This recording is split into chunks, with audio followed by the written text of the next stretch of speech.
তোমার রব কি বলে জানো? তুমি যাকে আমার চাইতে বেশি ভালোবাসবে, আমি তাকেই তোমার কাছ থেকে দূরে নিয়ে যাব আর তোমাকে বড্ড একা করে রাখবো। তিনি আরো বলেন, কখনো বলবে না যে তাকে ছাড়া আমি বাঁচবো না, কিন্তু আমি তোমাকে তাকে ছাড়াই বাঁচাবো। পিছনে সব আবেগ কেড়ে নিয়ে তোমাকে দিব্যি সামনে এগিয়ে নিয়ে যাব।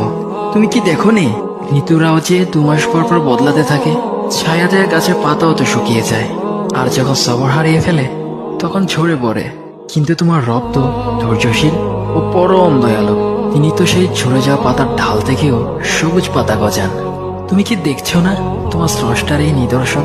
যে মানুষটাকে তুমি নিজের জীবনের চাইতেও বেশি ভালোবাসতে, সেই মানুষটাও একদিন অচেনা হয়ে যায়, তোমার মন ভেঙে যায়, এমনকি বন্ধু শত্রুতে পরিণত হয়, আর খানিক সময় পর শত্রু বন্ধুতে পরিণত হয়। যে মানুষটাকে তুমি নিজের জীবনের অংশ ভাবতে, সে মানুষটাও প্রতারণা করে। বুঝি না, এত কিছু হওয়ার পরেও তুমি তোমার রবকে বাদ দিয়ে সেই মানুষগুলোর উপরই ভরসা করো, যারা তোমাকে প্রতিনিয়ত কষ্ট দিয়ে